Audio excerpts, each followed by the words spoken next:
Please go ahead, ma'am. All right. So, good afternoon, everyone.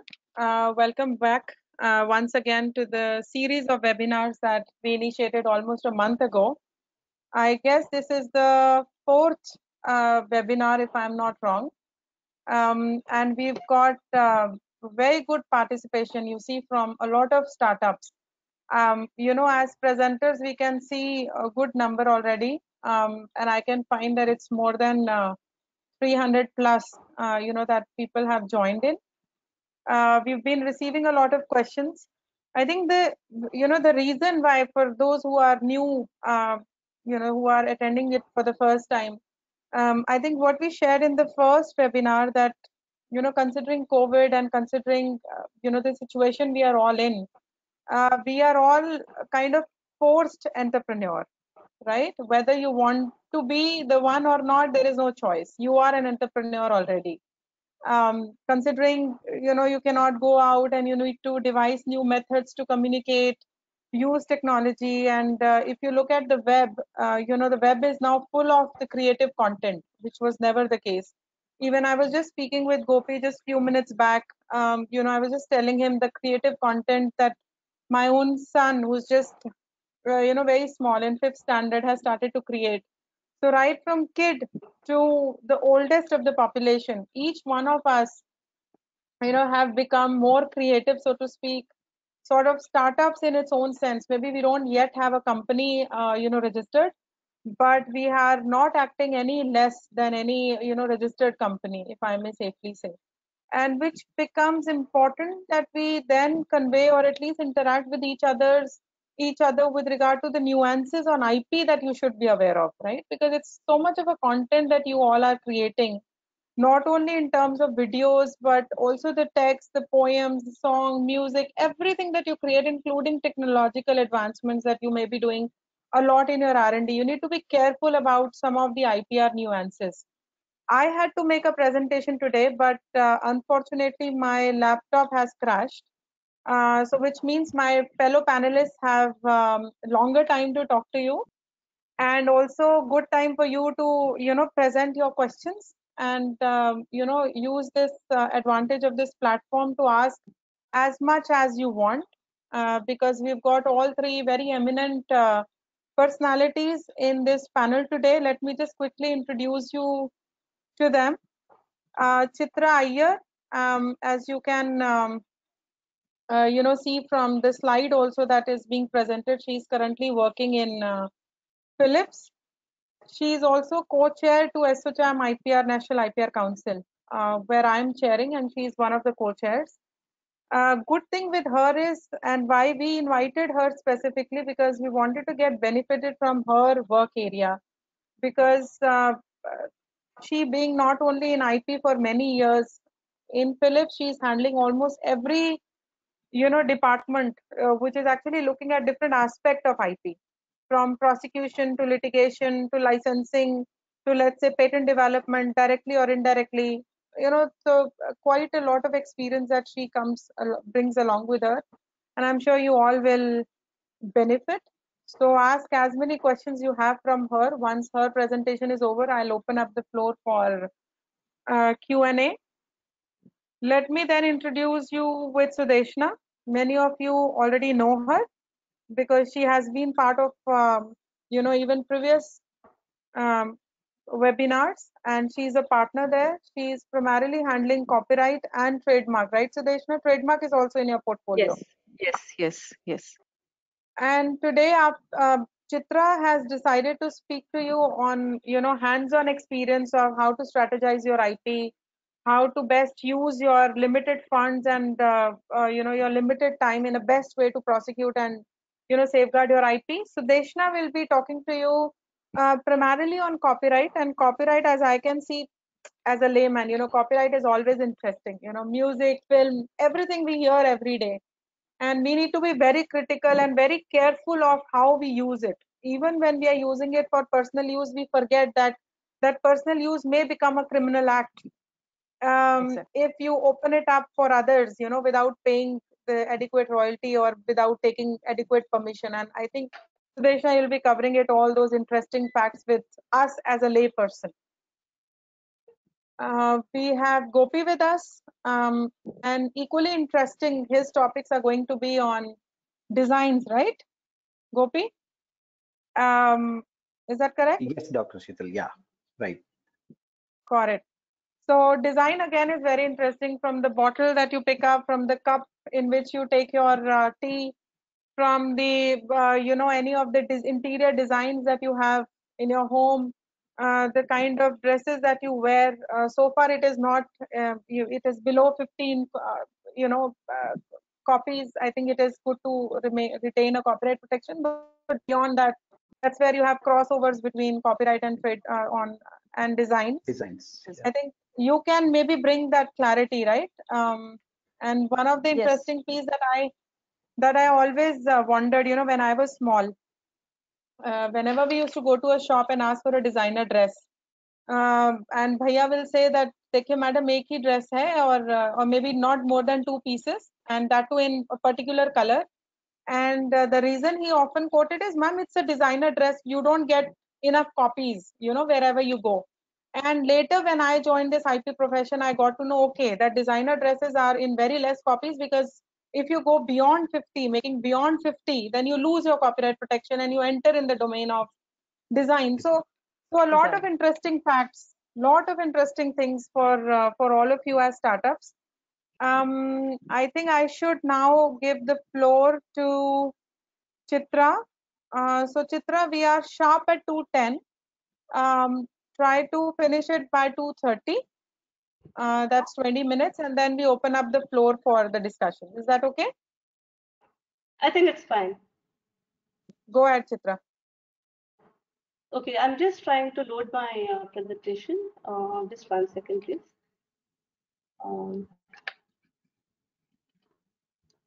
Okay, please let me know once you can see my screen.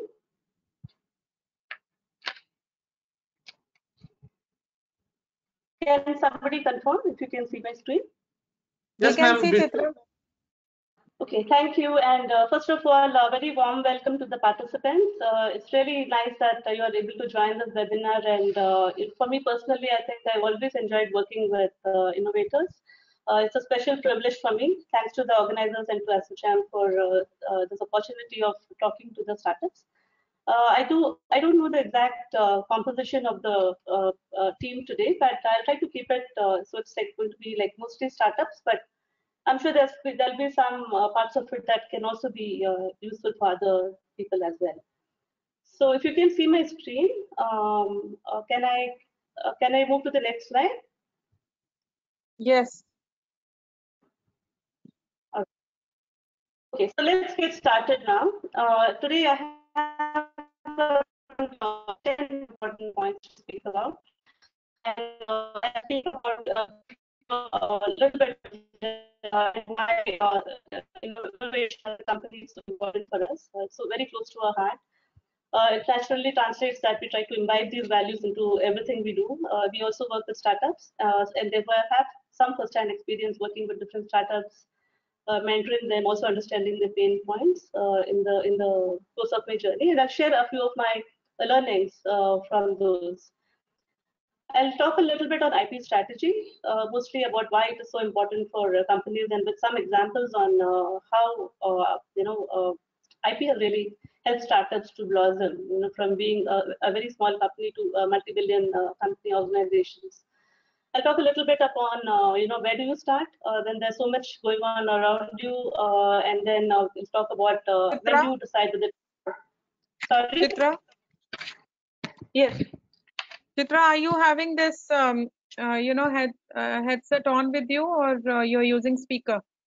I'm using a speaker. Is it? Can you I try? can come closer to Yeah, try using headset, maybe, because your voice becomes quite blurred in between, and it's okay. it's not very sharp actually, because I'm receiving some. You'll have to give me a second.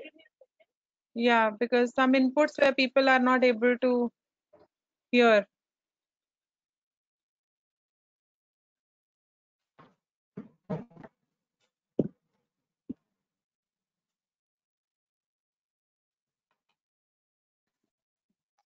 Hello. Yes, Is this audible? Is it better? yes, yes. Much better, much better. Thank you so much. Go ahead. I'm so sorry.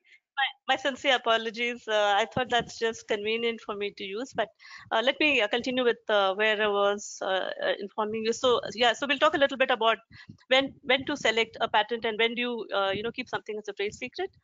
A little bit on IP strategy and a few takeaways, which is more like a recap on everything else that we will be speaking about today. So I'll move on to the next slide. This is just a slide talking about how Philips, what our strategy is. So a lot of you must have used a lot of our products. For example, you would have used the trimmers, which are now very famous during the COVID. A lot of people trying to do things on their own. You also have the iron boxes. You have, the air fryer for the healthy living, healthy eating also. So we have something known as the health continuum and Philips, which we talk about. That means that we try to focus on the entire spectrum of from healthy living onwards to prevention, diagnosis, treatment, and then to home care. So this is about, so we have, apart from the products that you must have commonly heard, we have a lot of patient monitors, we have C-arms, we have cath labs, ultrasound machines. We also have software-based, hospital to home kind of care, so we have those kind of products. But throughout our journey, so we were not always like this. So as an innovator, I think a lot of you must have used the products throughout your journey in your life. I myself have used quite a few growing up. So you have the Philips CDs, floppy disks. Even before that, we used to have radios, and then now, the DVDs, DVD players, and then yeah. So we have the whole spectrum. We also innovate a lot on healthcare. So briefly, if you look at the company itself, we have this. We spent around 1.9 billion on R&D. We have around 65,000 right now patent rights. We have a good number of trademarks, and always are listed among some of the top innovators. So that's the background, a little bit of the flavor of the company that I come from. Now I'll jump directly into today's topic. And once you can see my slide, I've included a quote from one of the, very, very famous entrepreneurs, I would say. Somebody who started on a very small scale, finding out faults in codes, for some schools, and who grew up to set up an enterprise which is worth one of the most highest today in today's time. And this is what he has to say. He says that over the last 10 years, it's become imperative for CEOs to have not just a general understanding of the intellectual property issues facing the business and the industry, but to also have quite a refined expertise relating to those issues. It is no longer simply the legal department's problem. CEOs must now be able to formulate strategies that capitalize on and maximize the value of the company's intellectual property assets to drive growth, innovation, and cooperative relationship with other companies. Now, I also believe personally that we have sometimes as a country, focus so much on generics sometimes that we really need to step up as innovators. And a part of what I want to convey today is also that as startups, I think it's a good opportunity you have to really start with very strong IP portfolios and grow them, and grow them into big companies, which all of us can be very proud of. Let's move to the next slide now. So I'm going to talk a bit about what is IP strategy really, So I'm going to talk more about patents today. But generally, if you see, patents are, IP is not just patents, right? So there are different aspects of IP. There is patents, trademarks. So patents are usually for the technology that goes into a product. Trademark is for the specific name, logo, and goodwill it generates. The name generates over years, which people identify with and pay for goodwill and repeated purchases of the product. And you have designs, which are like the aesthetic part of a product. And then you have the trade secrets and copyrights.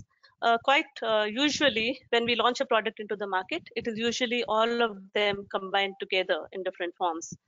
So if, for example, if you have an excellent product which doesn't have a good design, you may not be able to sell as much as you would be able to sell if you have also a very good design to go with it, a catchy name which people can remember, also a catchy name which you can, you have exclusivity about. So it's not a generic name, it is not a common use item, it is something that is specific, it is nice, and then people start relating to it over a period of time, generating higher revenue generation in terms. I've given an example here of a Philips product, which is a Philips Sensio coffee machine.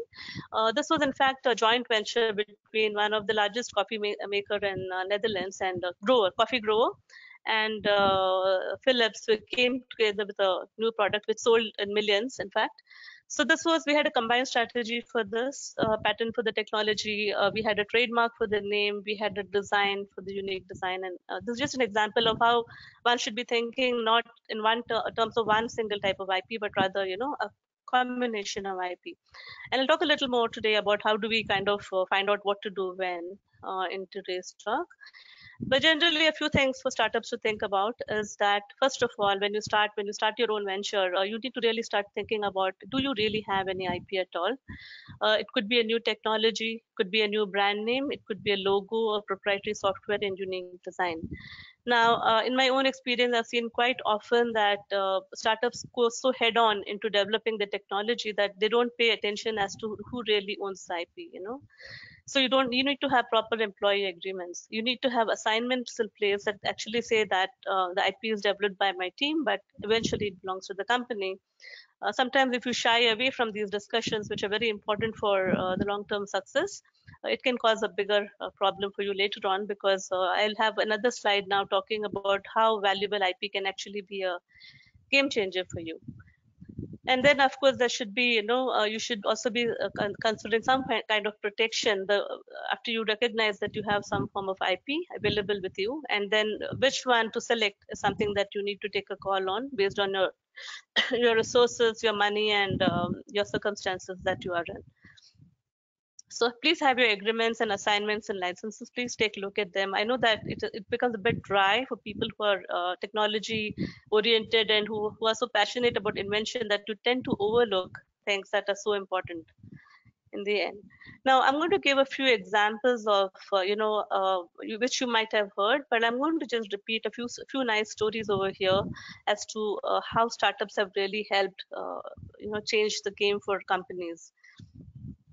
So first of all, I'm going to say here that patents facilitate VC investment, as well as form joint ventures and R&D partnership. Now, I'm going to give you an example here. Is that in recent years, for example, there was one famous paper that came out in 2018 that actually spoke about how 40% of all startups. Well, 40% of all startups held patents at the time. 80% of those receiving venture capitals own patents. So it's been proven again and again that when you have patents, you have something to show when people come to you and they start evaluating your invention and decide whether to fund or not fund it. Now, patents can actually help startups form JVs. According to a 2014 National Science Foundation study, it was found that 40% of manufacturing and service pact have used inventions which actually came from startups, and later on people took them up and started developing them as unique products. Now, second point that we have here is patents can also help a startup defend itself against attack by larger incumbent rivals, or even stop the theft of innovations by them. So there are two famous examples. One of them is a company called Nest. In fact, there is a history that this company called Nest had a few patents. It was a small company. It was hit by Honeywell. In fact, Honeywell wanted to sue this company, but Nest won finally. So they had the patents. They were able to have it. But so in the end, it actually helped Nest, because eventually it was acquired by Google. But strong patent portfolio actually enabled something like this. Now, patents can also help a startup stop the theft of innovations by larger rivals. So if some of you know, Amazon has grown into a very big company now, but historically, if you see, there's been a time when it did not have, it used to have a patent. And right after it obtained the patent, it was about 23 days after it had it, and it had it for a technology called one-click. It filed a patent, and then I mean, there was a patent infringement suit against Amazon at that point of time. And again, I mean, so the name of the company was Barnes and Noble, but eventually, you know, that's where Amazon started its, you know, the way it grew. But we all know how far it has come now. Another story that patents are so helpful, even if you're a small company. There is also this famous issue. I mean, you must have heard about Google's patents, where it has, you know, established time and again, even when it was starting up like a fledgling company, to establish its own freedom to operate, you know, scenarios. Patents can actually help startup rapidly increase its market share. There are few examples where acquisition has actually helped these companies, you know, rapidly increase the market share, quite dramatically as well. And then there's one in which we have, there is also, patents actually also make it a good reason for you to be acquired. If you want to exit from a certain business, you can also, you know, patents become a very good reason for you to exit with a good amount of money in your kitty. So I'll go to the next slide now. Chitra, on this slide itself, on the Google, Yeah. can you just give a bit more of example? What did you mean by? Can you go to the previous slide? Yeah, I actually have the previous slide with me. So if you want the Okay, details, what I we have the can, details here. yeah. Just give me a moment, my slide. Yeah, just the Google part, if you can explain Right. when you talk about freedom to operate and what example did you want it to mention? Okay, just excuse me for a minute, my slide is acting up. Yeah. So in case of Google, you know, it's another, you know that Google, another industry heavyweight, complained about it. I don't want to say it this way, but as a startup back in 1998, I think, Google deemed as seminal PageBank patent number. If you want the patent number, it is 6285999. It was so vital that it filed it. So I think you know that Google actually started this, and then they took a loan from Stanford University in exchange to this patent. So they didn't give it as money to Stanford University. They actually gave it as a kind of shares, which at that time I think valued to a certain amount, a few millions, I think. Now, without this patent, it is unlikely that Google would have, you know, been. I mean, if Google did not file a patent on this, it would have been trampled by, you know, copycat search engines offering, which were also offered at that time by Yahoo. You may remember Yahoo, Microsoft, and other big players who also dominated the market similarly at the time. Got it. Okay. If you want me to go into details, I'm happy to do that. I can also go a little bit onto the fourth one, which is how rapidly increased its market share. I have a few examples, but I'll talk about one here. For example, there's one person called Charles Punite. He was the 2014 finalist in the European Inventors Award. He invented a mobile phone antenna based on principles of fractal geometry, which allowed it to be much smaller. You know, had it not been for this gentleman, we would probably be walking around with mobile phones, which would be like as big as a shoe, probably. So the antenna technology actually helped to make the phones much smaller at the time. Now, but I mean, this was a Spanish startup, in fact. Now, but this Spanish startup could not possibly manufacture enough of the antennas because the requirement kept growing up. A lot of people wanted this, and they could not really, you know, sustain the demand that was there in the market. However, the practice was able to license this technology to, I mean, almost like 90% of the technology they licensed out, kind of making a lot of money. With that. So even if you're not able to completely take it to the market, you don't have the size or the marketing presence to, you know, do that. A lot of times people partner with a bigger company, use their technology, but use somebody else's marketing portfolio to actually reach the market, and that can really mean a lot in terms of how much you know, you get back in terms of value for your invention. Sometimes we say idea can change the world, right?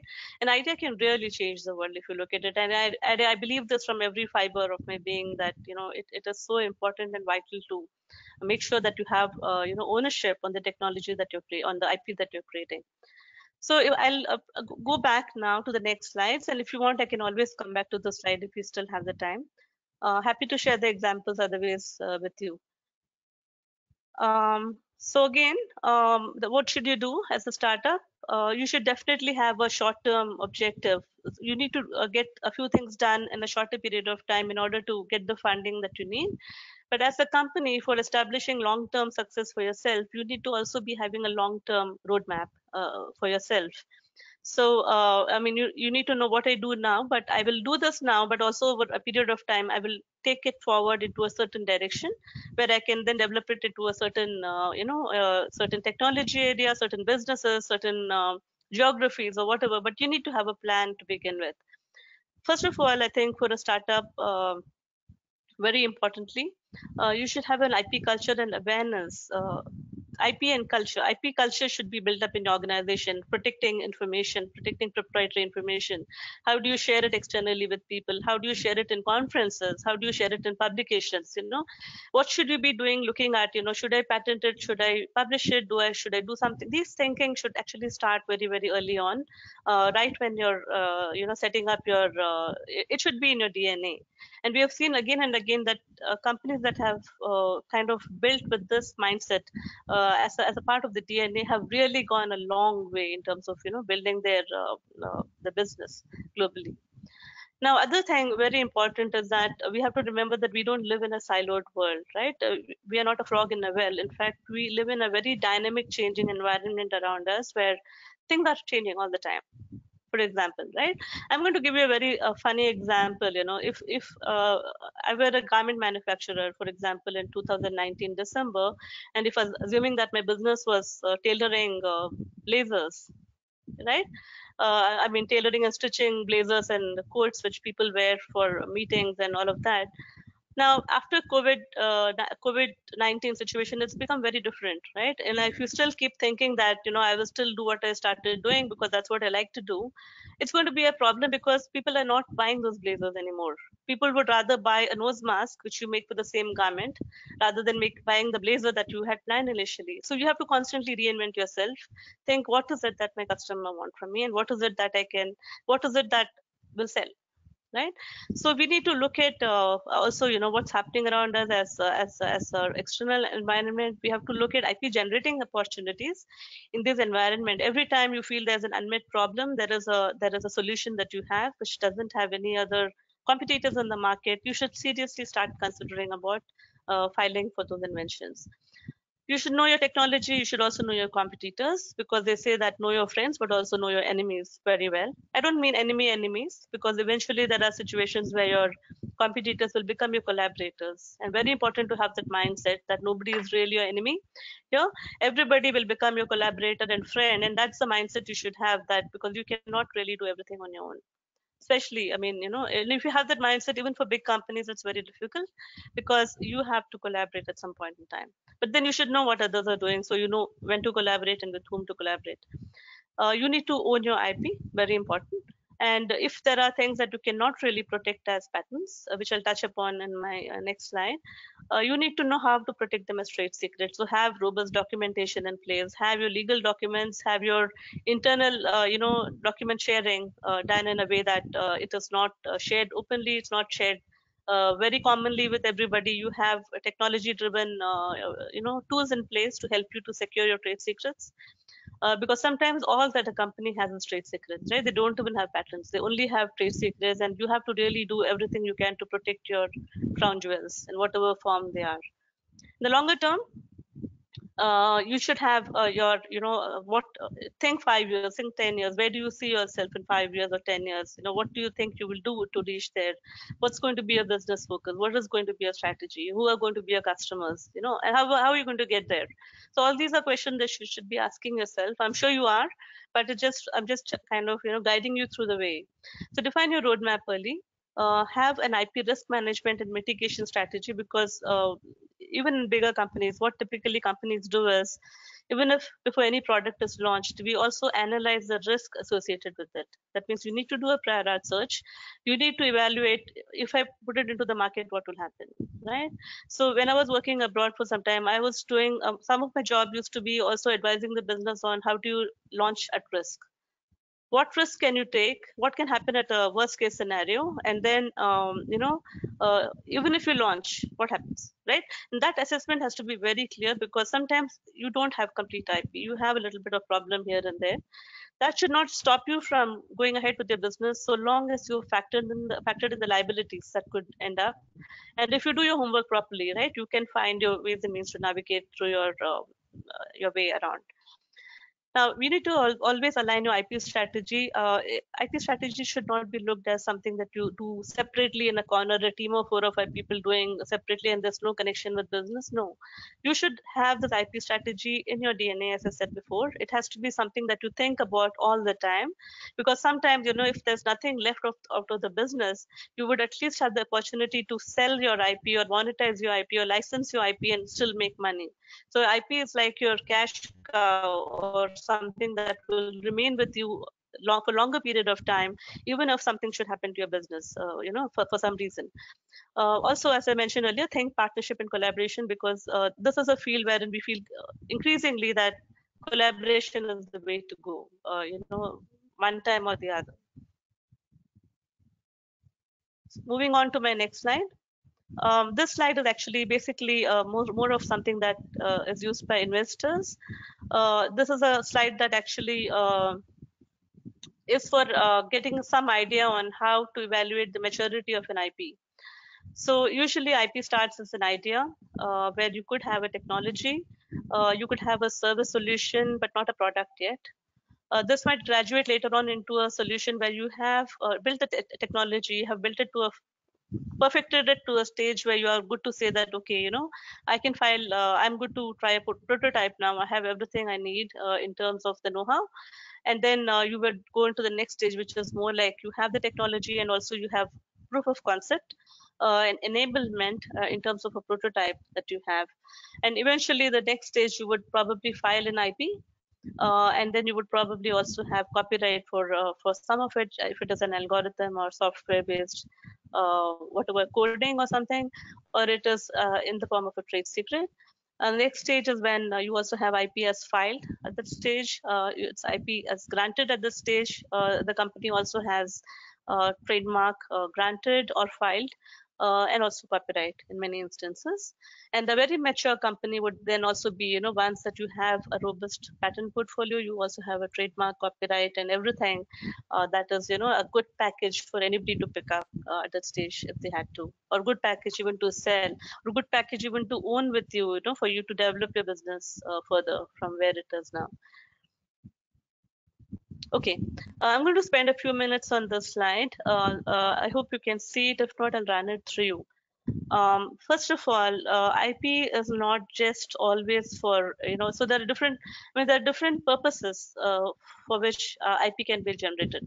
It can be basically one way that you look at it is, generating pure profits. Other way that you have, at least for cost saving. If you don't make profits, at least you make cost saving, right? And what are the different ways of doing this? Is there are sometimes, when you develop IP in an area which is more niche, you don't have too many players. You have an exclusive IP in that area. And you know that you can use it in different ways. Now, one way that you do is that if you were to sell your product for an X amount, you will add a certain extra percentage over it, like 20%, 30%, 40%, based on how exclusive the technology is. And you'll command premium profit in the market on account of that, right? We have several products in the market for which we pay a premium just because there is no competitor at that level for the product. Right? There are several examples that we have. It could be a premium, it could be a television, or it could be a medical device. It could be anything that is so unique that you won't have too many. For example, if you take the example of Apple iPhones or Apple products that started coming in initially, it was very unique. So it was quite fair if Apple at that point in time thought that they could demand a good amount of profit, because there were no direct competitors when it was launched. So yes, first one way of doing it is higher product margins. Other way of good making money is also, there can be situations when you get into a kind of business, you do it for about 5-6 years, you file for patents in the meantime, you decide that the next few years you want to change your direction, you want to do something else, your interest has changed, maybe you want to move from A category of products into B category, and you want to move more deeper into B, and increase your geographical presence and everything, and you simply do not have the time to take care of your A category of products or patents that you started off with. So nothing is lost. So if you still have a good portfolio, a strong portfolio, you can still command a lot of licensing revenues by giving it to somebody else who still feels that the technology is valuable. There's a lot of companies who do this, who actually earn in billions in terms of licensing revenues, because they are using this technology to license it out. Now, the other reason why IP is created is cost saving. Is because there are certain certain situations when you feel that there is a potential threat of somebody else around that space suing you. Now, this typically happens when you're operating in very, very congested areas. It could be maybe a pharmaceutical, for example, right? You could have several derivatives, you could have several variants of the base molecule, where it's possible that you are the chances of getting into a litigation. So companies still file at the time for defensive, just to make sure that they are kind of fencing their own area invention so that they can protect themselves from a potential litigation. Other way of doing it is sometimes you just create an IP in an area, for example, complementary areas of technologies with other companies, so that you can cross license. So when you get into a cross licensing arrangement, you are doing risk mitigation. Probably you will also understand that when companies cross license, that means they will most likely not sue each other. So they're creating a safe working environment for both companies. Both companies thrive in this situation, but you will not make premium profits, as I discussed in my first, when you have an exclusivity, but nevertheless, you will still be able to exist in the market, and you will still be able to sell. So that's 4 types of how IP is used commonly by different companies, and reasons for generating IP. Now, my next slide is helping you to choose between trade secret or a decision to file patent.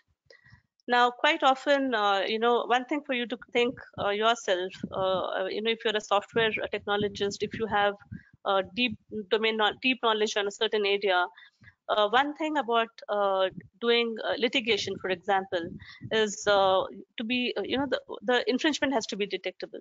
If nobody can detect the infringement, nobody can actually say with conviction or as an evidence that this technology is infringed, you're going to have a very hard time proving it, and makes it very less valuable as an IP. So when you're looking at, you could have different scenarios. You could come up with a technology which is patentable, so it's not.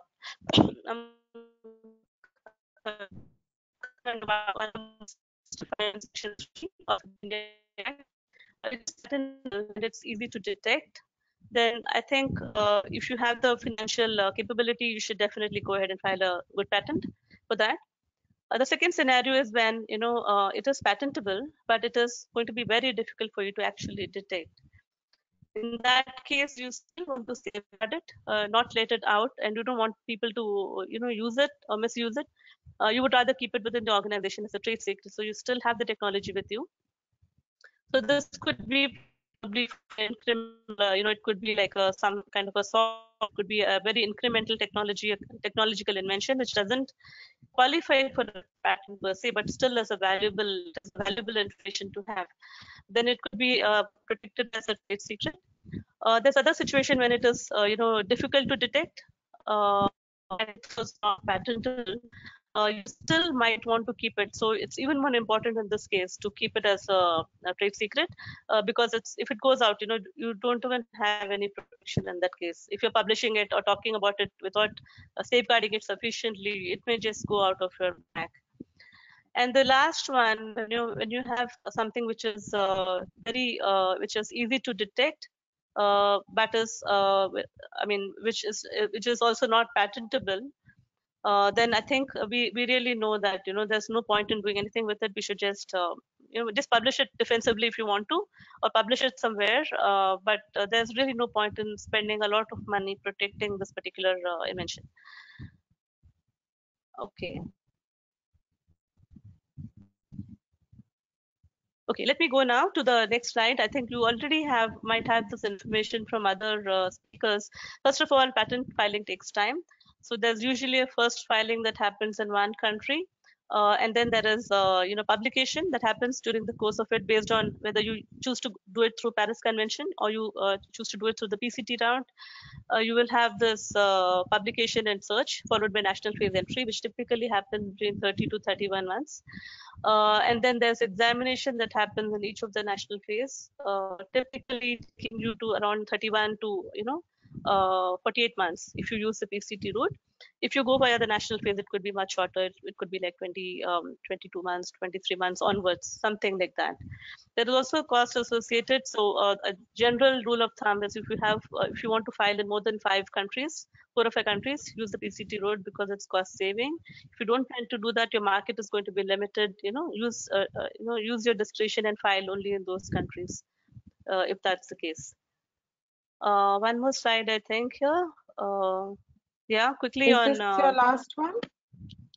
Just Chitra? about last, I think. Almost the last one. I think. All right, sure. One more. All right. Yeah, just this is more like a kind of a recap on what I already mentioned. Is that there is something we call as this OODA loop that you constantly need to be reminding yourself. That says you need to observe every time what's happening inside, what is happening outside. Reorient yourself as per the external environment.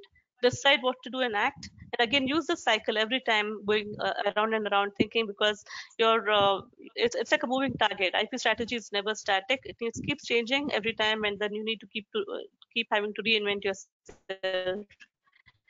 IP strategy, and also keep in mind the changing legal and regulatory environment that will affect your business.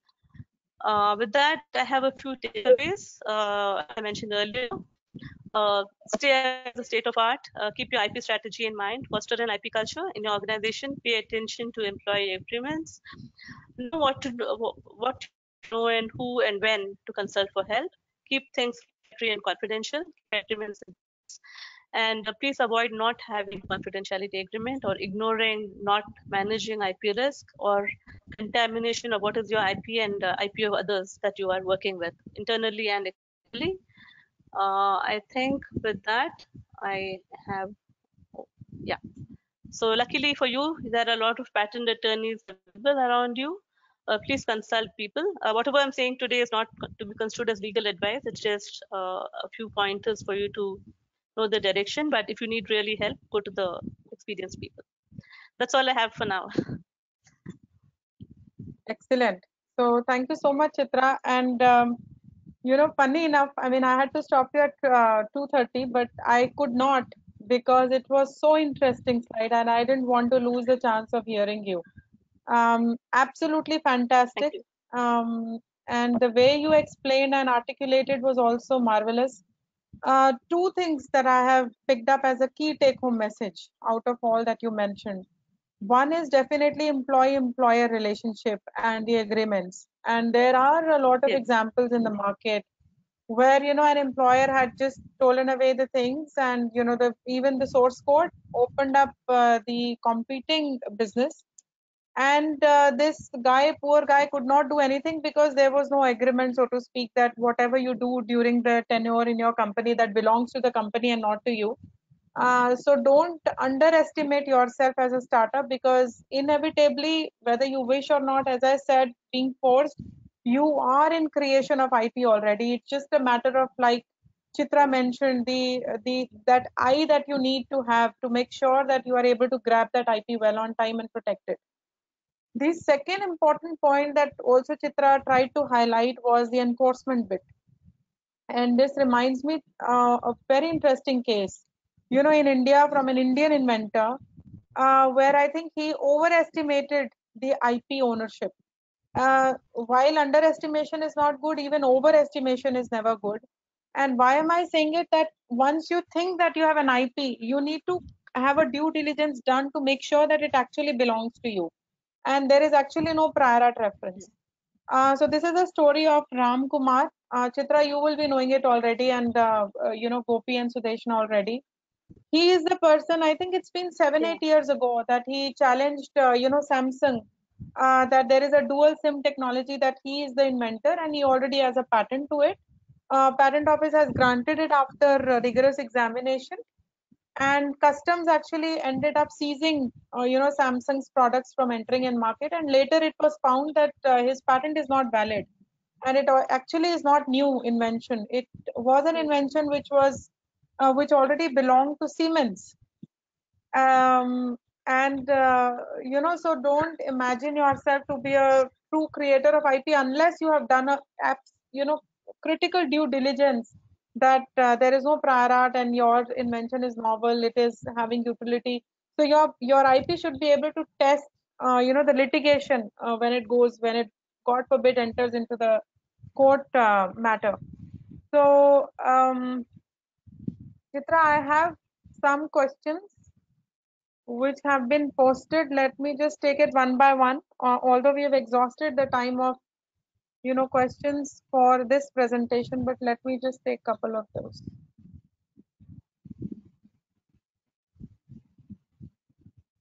Okay, so on a generic question, so I think this is directed more to ASSOCHAM, which is certificates not being made available. I think these will be made available for by the time we have next webinar. I'll bring it. I'll try to get decision done within ASSOCHAM that how these certificates will be distributed, maybe e-certificates, and depending on who all have attended all the seminars or the webinars. So there is a question which I think is very important, Chitra, and see if you would like to take this. How can someone try to sell IP? Please explain the process of licensing your IP. Yeah, so typically, what you will have to do, either through yourself or through a person, we need to know how valuable your IP is. That means it will have an inbuilt component of doing a prior art search first. So I'm assuming, for example, this is a patent. Huh? So it's going to be firstly a prior art search, knowing is your IP really, that strong. We'll do that in terms of in India, for example, we also evaluate the value of an IP by looking at, how it relates to the Form 27 filings. Sometimes it also have the Section 8 requirements being taken care of. Sometimes, so that's the first step. Second step is actually to check if will it stand the test of a litigation? Is your patent strong enough? Will it stand the test of a litigation? And if so there are several parameters in place to actually evaluate the value of an IP. The second after this, the next would be actually evaluating how valuable it is in the present context. Are there other external competitors? Is it a special technology which is very unique? The different ways of doing valuation. For example, you may be knowing the cost approach based on the R&D expense. There is a market approach, which is based on how valuable the invention is externally based on other market parameters, comparable products in the market. And there is also the third approach wherein you talk about based on how the future, the cost of it is going to be based on. This would be cost. There's another way of, there are a few ways, in fact, of doing valuation. And based on all these parameters put together, there will be a value associated with your invention, and based on which then you can. It's also important for you to articulate this very well. Articulate your this all that I'm telling you in terms of build a case for yourself with all these components, because even if the other person is not going to ask, you will still have it. The other person asks, even great, you already have your answers. So do a little bit of homework, and I think it will work very well. Yeah, well said. Also, I think one of the key issues at startup space is the wherewithal as to how do they make sure that they are able to license it well. And for that, there are certain patent brokerage firms that you can actually use. And these are the firms who help you find out the appropriate matchmakers, the buyers, potential licensees who may be ready to buy your invention. And there are, couple of those which are really coming up very well in India, and few more that are globally very well placed. You can make use of patent brokerage firms in that case. Also, there are certain private initiatives. For example, that one I can immediately recall is Gita program, um, G-I, GITA, not GEETA, GITA from CII, which actually helps in commercializing the IP, help you, license it out. There are a lot of incubation centers, even, IP facilitation centers initiated by Ministry of Micro, Small and Medium Enterprises. There is a huge list of contact persons who you can actually connect with. But as Chitra mentioned, before you go out to all these platforms, you need to do your own due diligence in the sense whether your patent is good enough to go ahead with. Has it been appropriately protected? Do you have sufficient grants? Are you paying maintenance fees? Are there any relevant opposition or revocations by anybody? So all that, you need to be careful. Let me just see if there are any more questions, else we just go to the next. Thank you. All right, so it says, would like to know about the website on IP related information? We'll send you link. Sure. We'll send you link. Yeah. So someone is saying, please unmute my video, my audio. I will not be able to do it because there are more than 500, attendees. If I have to unmute for one, we'll have to do it for others. So please excuse us for this time, but feel free to, share your number with us and we'll get back to you. We may contact you and call you back.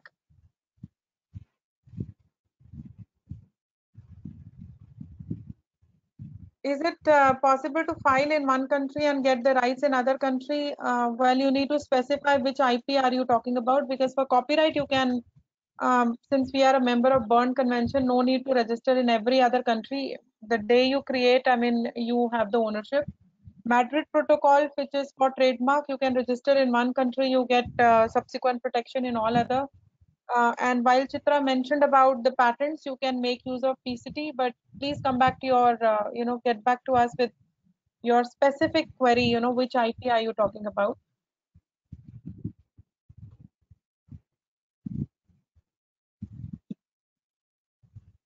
Chitra, while I'm just picking up the question, can you put your last slide on show?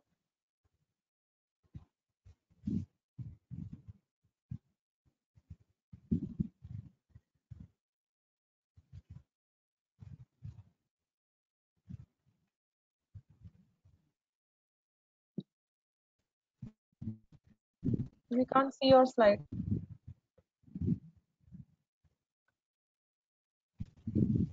There is another question which is specifically on design, for which I would request, kindly wait until the time we get Gopi speak on the design aspect. So these are the key takeaways, because there was a request that we want to see what are the key takeaways or the key highlights.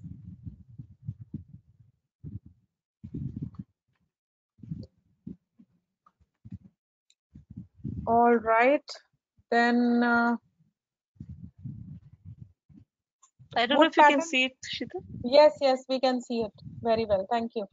Would patent filed in India be applicable in India only, or will it be applicable worldwide? So there is no global patent. You have to seek protection in each country wherever you want to secure your rights.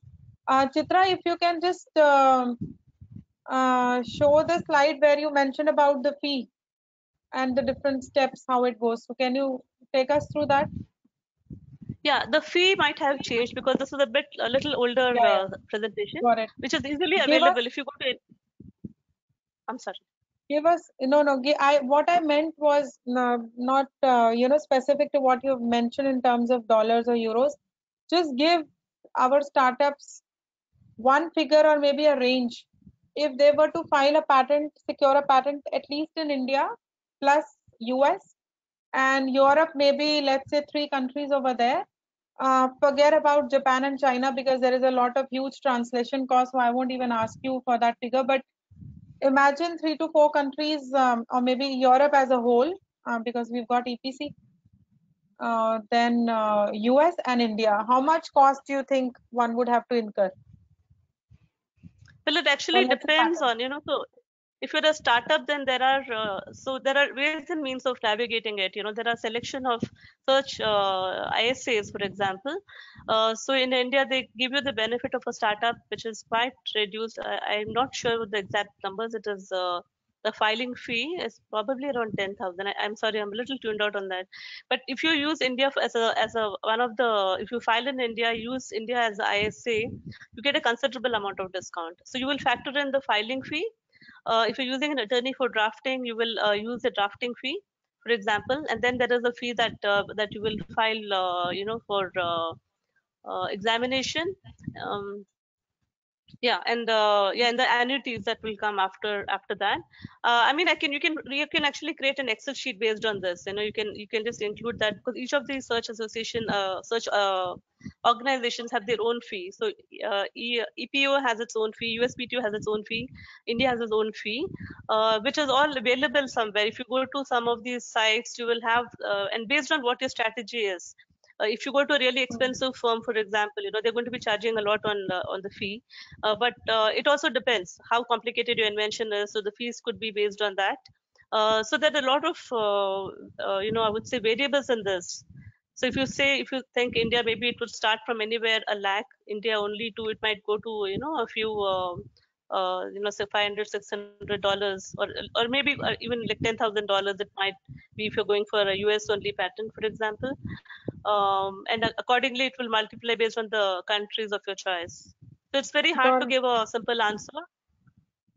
I know this was not easy to answer because this question keeps coming up. How much does it run into a crore of rupee if we were to consider other jurisdictions as well?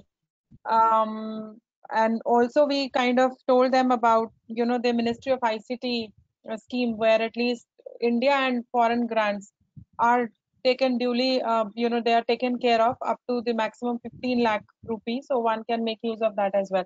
So I think with this, thank you so much, Chitra, for wonderful session of yours and for taking up the queries. Thank you. We can now request Sudeshna. We are Yes. sharp at 3 now.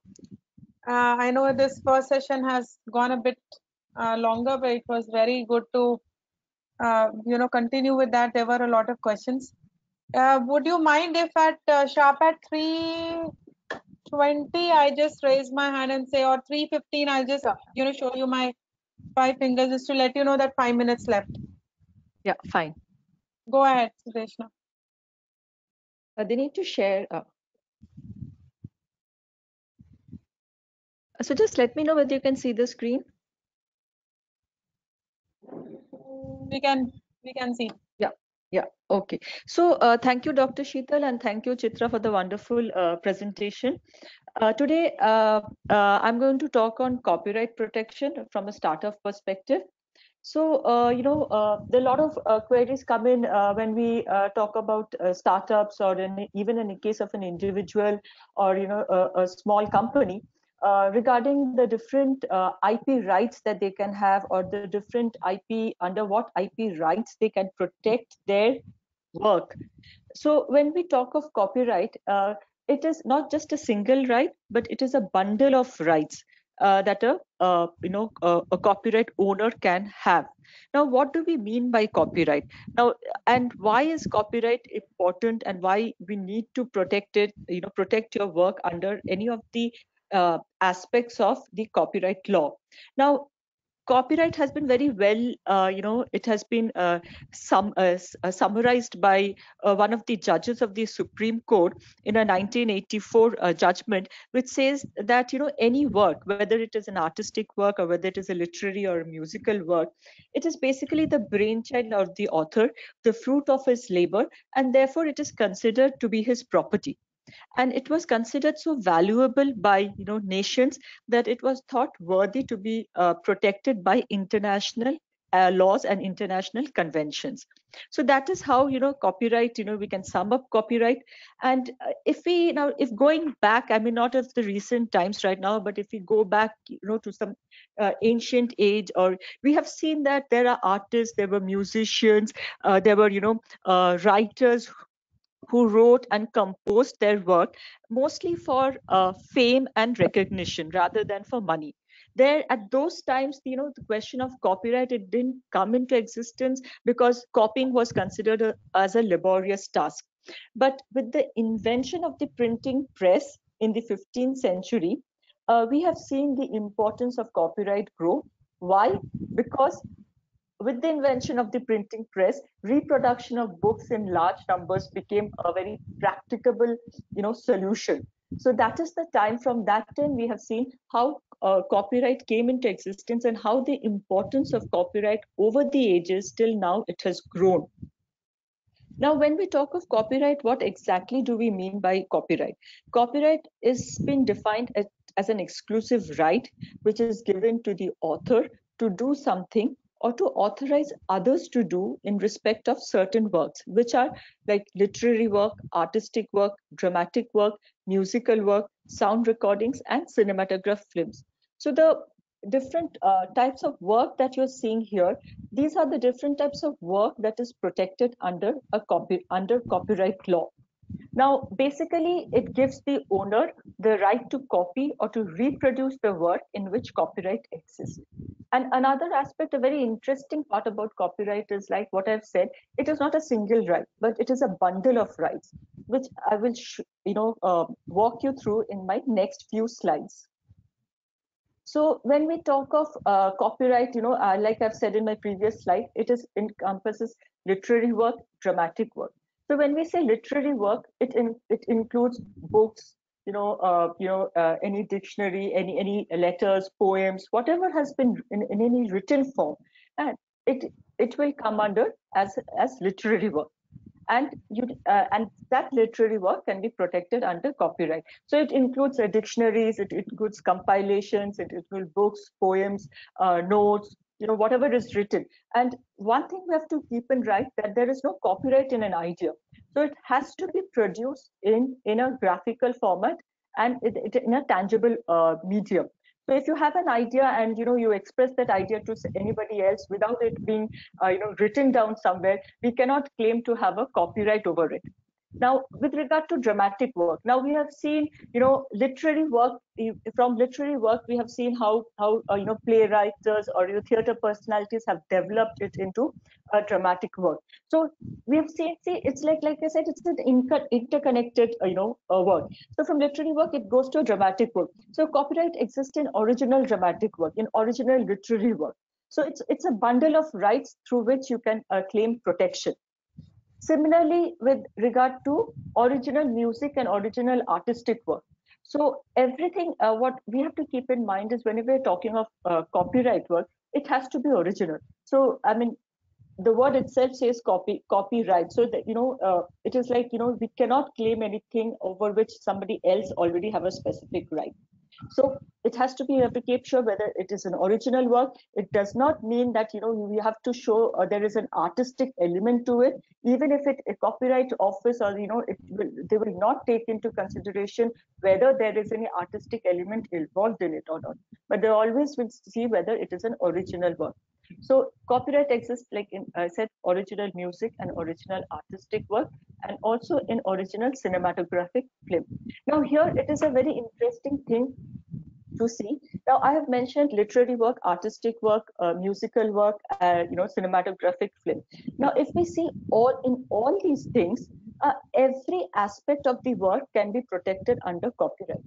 For example, literary work, the story.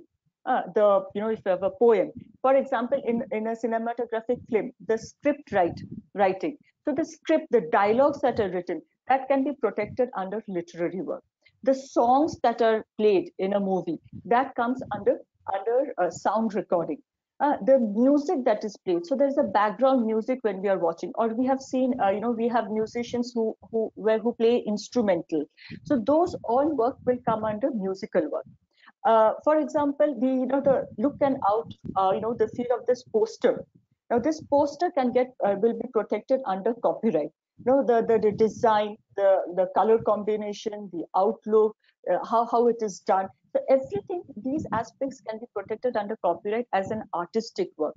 So if we combine all the work together, so we see that every aspect of a work that we are talking of can get protected under copyright, and therefore it is known as a bundle of rights instead of as a single right what we normally see in respect of say patents or in respect of trademark or in respect of designs. One thing we have to keep in mind that it has to be produced in a tangible form. It has to be in a somewhere where it can be read, and there is, like I said, no copyright in any ideas, in any basic plots or themes, or in short phrases, in names. So copyright does not exist in those things. To go to the next slide, software. Now, like I said, copyright, it also protects software as a literary work. So if you have a software, and if that software cannot be protected under, say, patents for some reason, if it's like a business method or some other method, and which is patent tax says software per se cannot be protected under the patents, then it is protected under the Copyright Act. So copyright is software is recognized as a literary work under Copyright Act, and for that, in order to protect it, what is needed is the source code. So a source code has to be filed with the Copyright Office to seek protection of the work.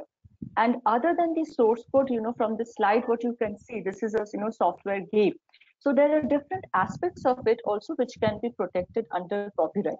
So one is the coding, the software is there. So if you think that you're not able to seek protection under any of the IP rights, then you have a way of protecting it under the Copyright Act.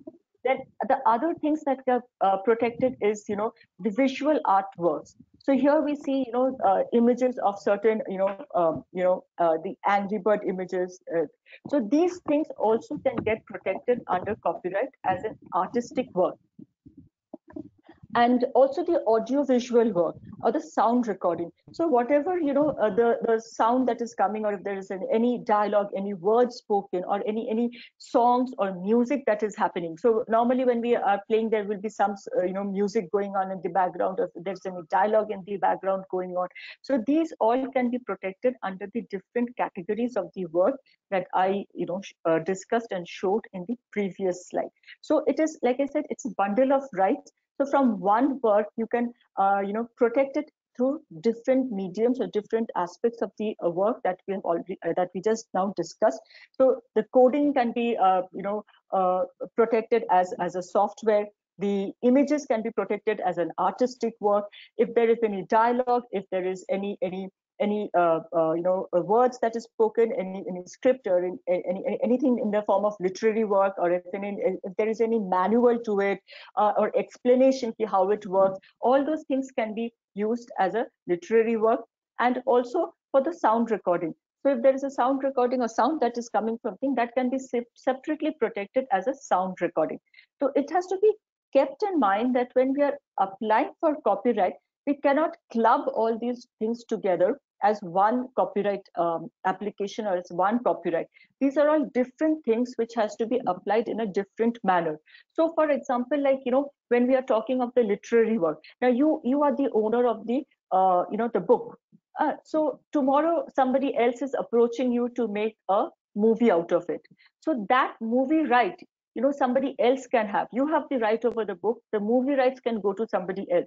The music right, in that movie. So there's a you're going to use the music. So music on the right to that music can be with some other entity, so with some other person. Similarly, for the sound recording that is there. So all those rights can vest with with different people. But like I said, it's very important to make sure that when you're applying for it, you identify the correct work, in respect of which we are applying for a copyright protection. Sudeshna? Now, yes.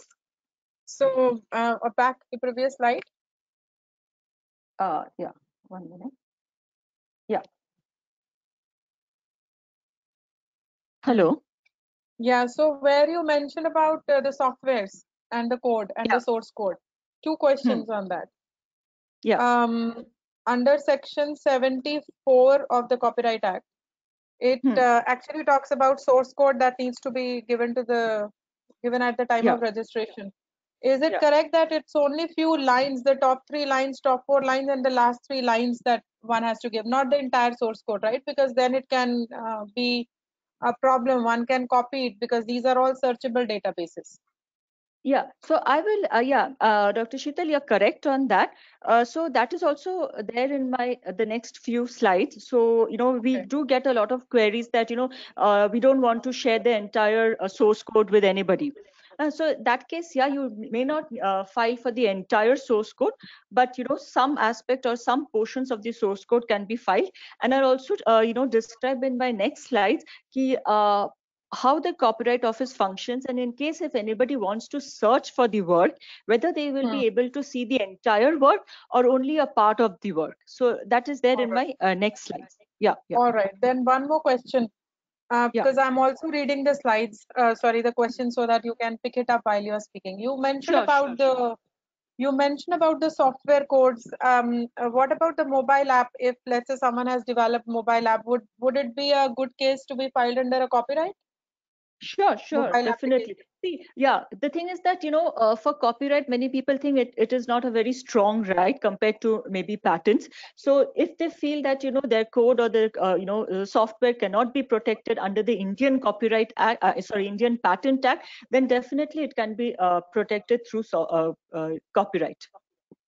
But mobile apps generally, what is the status of Indian Patent Act on that regarding protection? See, mobile apps, if you're talking of the underlying software behind it, then definitely, yeah, software as such, it has not been specifically defined under the Copyright Act, whether it is, whether it will only be respect to, a specific like the software that we use or the mobile app. But yeah, mobile app, the underlying software also can be protected under copyright.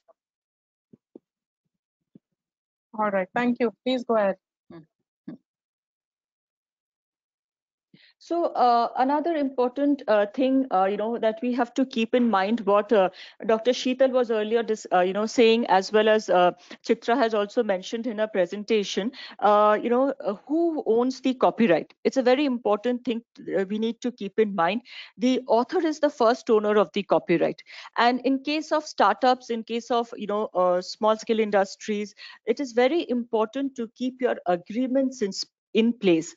So once, like I said, as a startup, you may be working with a lot of, people in your organization, or you may also hire somebody from outside to do the work.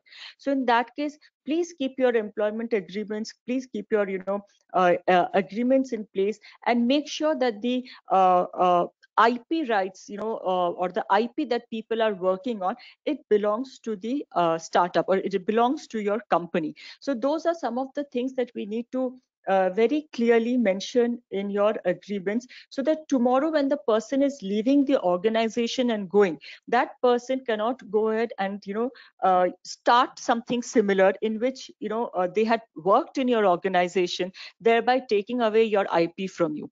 So when you enter, I mean, any person who is working from you in the course of your employment, please make sure that the IP, whether it is the copyright, whether it is the trademark, whether it is the patents, the IP should vest with the company. So that is what we mean contract of service, because if there is no agreement and respecting the IP, in all probability the copyright will vest with the author, that is the person who has created the work. And when we say contract for service, for example, you would have engaged an advertising agency maybe to do design your product packaging, anything related to your the product or the software. So in that case also, we have seen people coming and saying that, no, I got it done from an external agency. They did the entire, the look, the feature, the color combination, the design, the layout.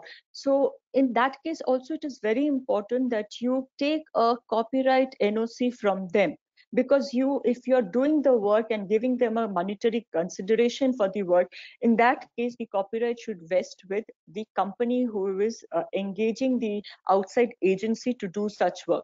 So these are two important things which has to be kept in mind, because once the work is done, maybe work is done after 6 months or 1 year, you want to go ahead and file for a copyright application. At that time, if you don't have a NOC, either from your employee or even from the external agency that you have employed, it becomes very difficult to go ahead and file for a copyright application. And another thing is, like, copyright, it is not a mandatory requirement.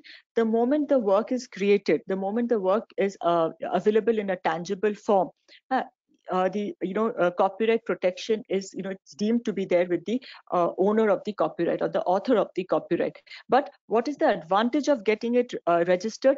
Advantage is that, if you're going ahead with an infringement action, or if you want to bring any action against any third party, the fact that you have a copyright registration, the extracts from the Copyright Office, that itself, it's a prima facie evidence that you are the owner of the copyright, and you don't need to go ahead and prove anything else, or show it with any other documents. And for to have these things in place, very important from day one to make sure that your agreements are correct. You have a proper IP clause by which all the IPs, including the copyright, all vest with, or vest with the company. And as well as if you're engaging any external agency, to make sure that they provide you with the NOC saying that they don't have any objection to you going ahead or you owning the copyright in the work. Now, filing requirements. Before I go into the filing requirements, it is interesting to know that copyright is one, act or one IP right by which gives the longest period of protection in respect of any IP work. So when we have, we say if we see the term of the copyright, it is for any work, it is 60 years from 60 years from the life of the author, it is the entire life of the author plus 60 years after his death. So this is a huge time frame, that is offered under any of the IP acts, and therefore it is important that people do consider and people do think of the different ways that they can protect their IP under copyright. Now, when we are going to the filing requirements, I would say filing is a very simple and process before the Copyright Office. What is required is the name or citizenship of the author and the applicant, the category of the work. So what I discussed in my previous slides, whether it's a literary work, whether it's a dramatic work, whether it is an artistic work, whether it is a sound recording, whether it's a musical work or a cinematographic work. So, and like I said, software will come under literary work. So we have to mention the title of the work, whether the work has been published or not, whether it is, if it's published, then you have to give the year of publication. If it is not published, it is not required to say, you can just say that it is not published.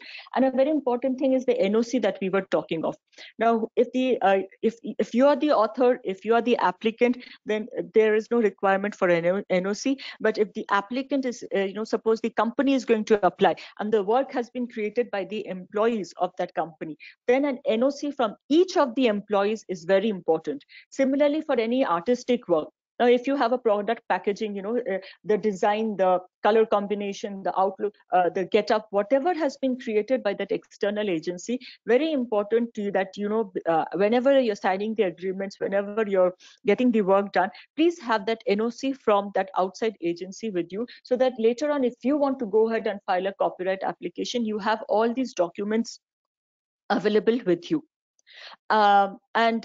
Recently we have seen that e-filing is available before the Copyright Office. So previously it was only hard copies where we had to file 3 copies of the work along with 3 sets of the relevant form, and 3 copies of the work had to be filed with the Copyright Office. So here, like Dr. Sheetal said, if it's a source code, it may not be required, it's not needed for you to file the entire source code, but yeah, maybe 2-3 lines will not be sufficient for them.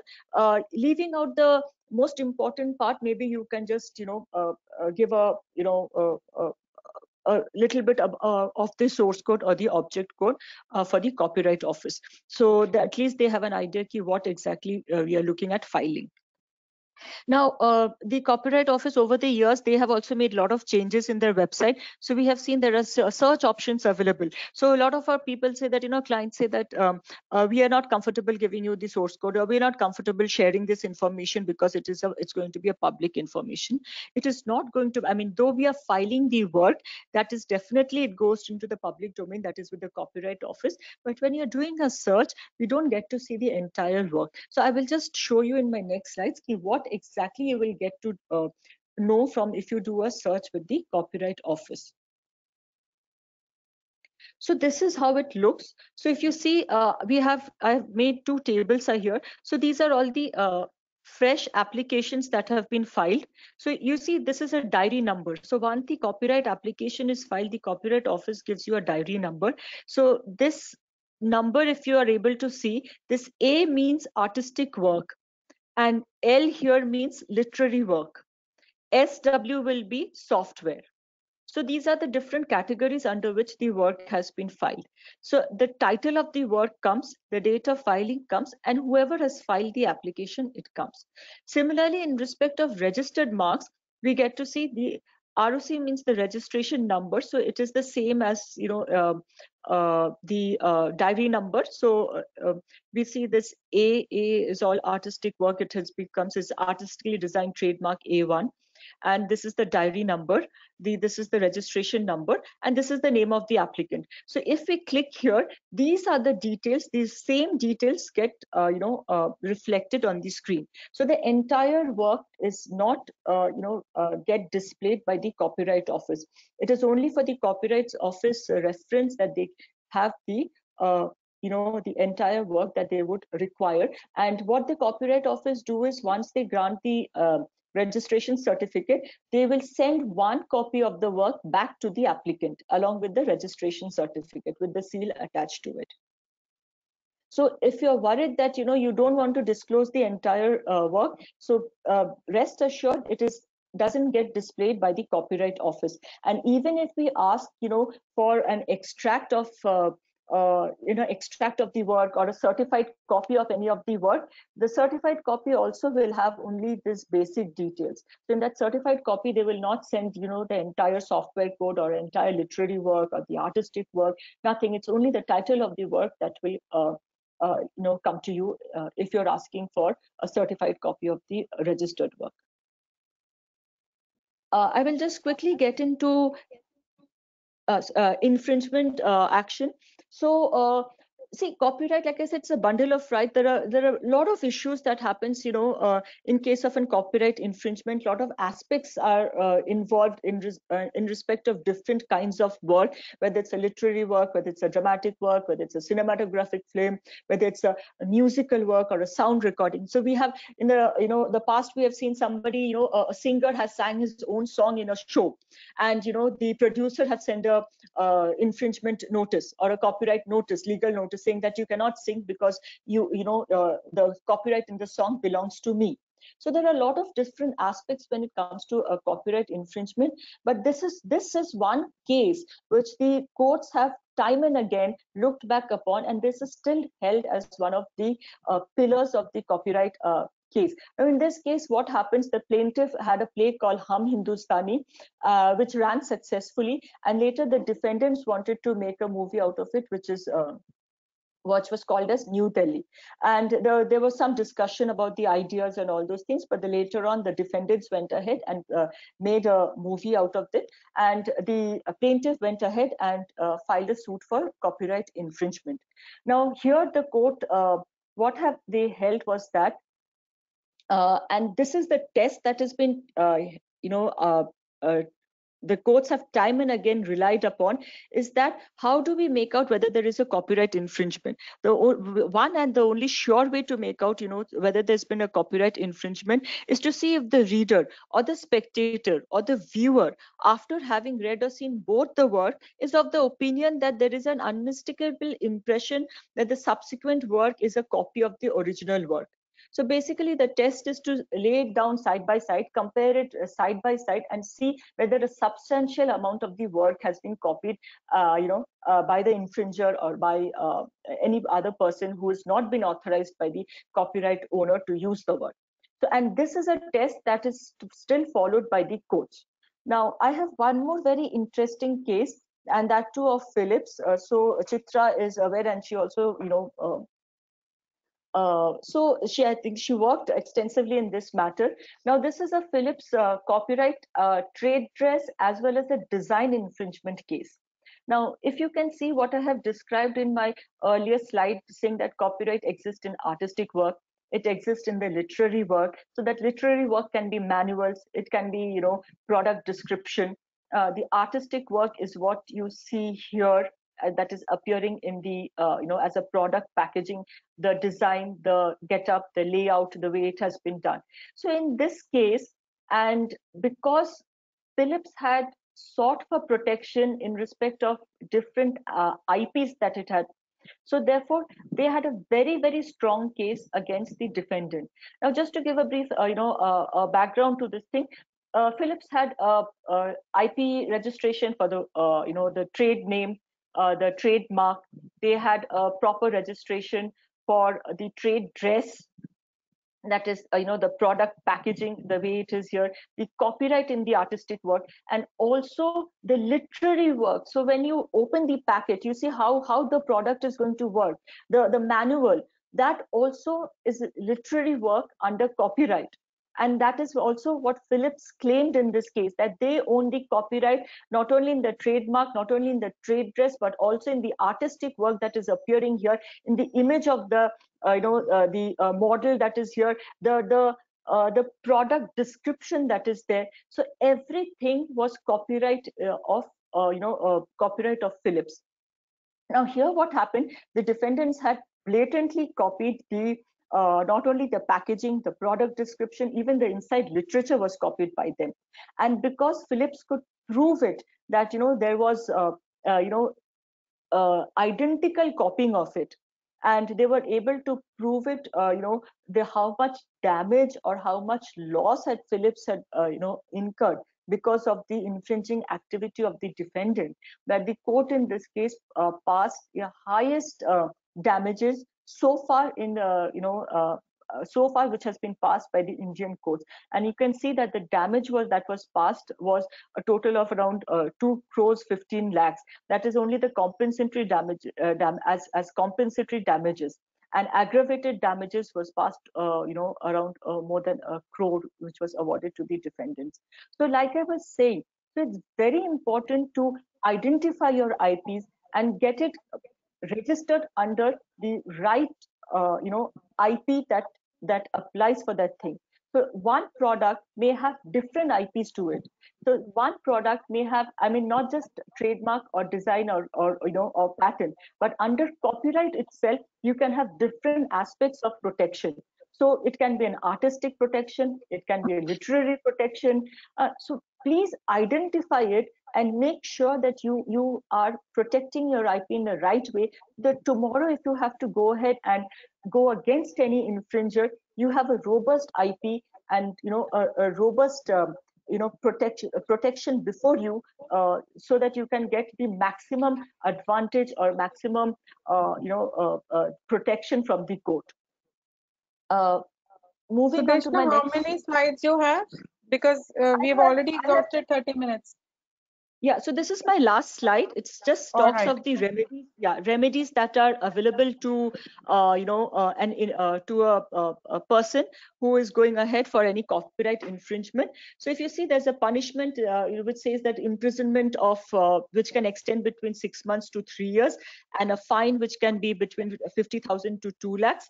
And the courts are now opening up to granting relief. So there is a temporary and permanent injunction in which the case that I just dealt with previously with regard to Philips, they got a permanent injunction against the defendants. Then impounding and destruction of all the infringing copies, so you can have the infringing copies and get it destroyed at your end. Actual monetary damages inclusive of the infringer's profit, something which is very similar to what similar to the Philips case. Not only actual monetary damages, they were able to claim compensatory damages as well as aggravated damages. and also court costs and reasonable attorney fees. And for the enforcement authority, the police can also go with and seize the products without a warrant, and thereafter the it can be produced. They can be produced before the magistrate, and the other processes follow. So these are some of the remedies that are available to a copyright holder or a person who wants to go against any infringer. So, and like Dr. Sheetal has earlier indicated, we are signatories to the Berne Convention and Universal Copyright Convention. So if you have a copyright registration in India, it is not necessary to file in other jurisdictions or in other countries who are signatory to these two conventions, because in those countries it will be deemed to be protected automatically. So with that, I come to the end of my presentation. Any questions, I will be happy to take. Thank you so much, Sudeshna. This was absolutely fantastic. I remember I told you I'll show you just 5 minutes before your scheduled closure. I couldn't do it again because just like Chitra, it was so interesting. I just wanted to keep hearing you. And I'm sure that all the startups loved hearing you as well.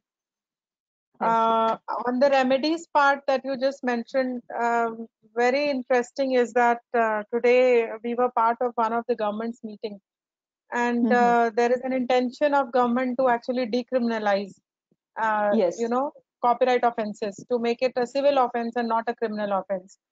Where there were a lot of discussions going on that it's a creative industry, no more investment will happen, businesses will suffer if you decriminalize it. Plus, copyright is way different from patents, where just on a click of a button, or it's easy to pirate, it's easy to copy. If it is so easy, it is always very difficult that where a court may take a longer years to settle a civil litigation. In criminal, if it is criminal, it is far more easy, far more fast, and this is where state will take an action on behalf of the complainant. Rather than you actually running pillar to post just to defend your rights, because so many creators don't have wherewithal, especially all these startups. Majority of them actually belong to a creative sector. Forget about them receiving a lot of funds just to go and litigate and protect their IP. And so, there was a request that government should maintain and retain the responsibility to act on behalf of a complainant once the complaint is lodged. So we'll see. I think it's an interesting bit going on in the government quarters. And for those who may be interested in knowing why are they doing it, it's primarily to lower down the burden on judiciary, to encourage more investments in the country, to have more sort of businesses enter in the market. But IP follows a different principle where you protect business by protecting their creativity. Forget about decriminalizing it. You cannot equate all the things in the one single bucket. So let us just quickly pick up a couple of questions, because Sudeshna, already 30 minutes are over, and I want to do justice to Gopi also for his presentation, which I'm sure I want to hear more about designs. I didn't get this. If Sudeshna, you've been able to get it, how can a person check about drawings, pictures, Googled? Drawings, pictures, Googled. Yes. So okay, so Dr. Sheetal, I'll just say one thing. You have to keep in mind that whatever is available on the internet, that is the copyright of somebody, some organization, some entity. So if you're Googling something, if you're checking on something, it is not free. So please don't download any images or take any extract anything from the internet, because tomorrow if any the owner or the the comes to know about it, you will be liable for copyright infringement. I'm not sure exactly in what context this question was asked, but I can say in a broader sense that anything on the internet, if you see, nothing is free. Copyright exists with somebody, and it is always advisable to find out who is the copyright owner before you use that work. I hope you don't mean it for a personal use, right? I mean, I can use it only for personal use. I'm not going to commercialize it. Is that Yeah, so correct? if it's only for, Safe maybe harbor. research or, study material, something like that, from where you're not Fair going to use. gain any commercial, benefit, that, still considers as a fair use doctrine. But yeah, I mean, there are certain limitations to it also. But the broader thing is that you cannot just download or use anything because copyright. Now, suppose you want to take some extract from a book. It is always advisable that you find, reach out to the owner of the copyright, say that I want an extract of the book, maybe for your book or for any other use that you want, and you are going to gain a commercial benefit out of that use. So it is, please take the permission, a written permission from that from the author or the owner of the copyright before you use any material. Got it. Another very important question. I think it's a dilemma between, a startup whose key business is to promote his business and let people know more about his inventions, so that venture capitalists come fund it and people become collaborate, and they collaborate with them and join the forces. And he's asking that what will startup guy do, where he's busy proving his invention vis-a-vis protecting it, because when he proves his invention to so many other stakeholders, he ends up revealing all the secrets or revealing all the there is a fair amount of disclosures in that. I think in that case it is, if you are a startup that is IP savvy, you need to take that cudgels of protecting it simultaneously. You cannot shed off your responsibility to say that, oh, I was busy doing something else, I could not do it. And like we have a very famous legal doctrine. I'm forgetting, maybe lawyers will know it better, but ignorance of law is no excuse. Now that it's no excuse even when you are running a business and you can't say that I could not protect my IP because I was busy letting world know about my invention to create that competitive edge. So it's risk versus benefit, where benefit is much more to protect the timely. Sudeshna, you want to say something?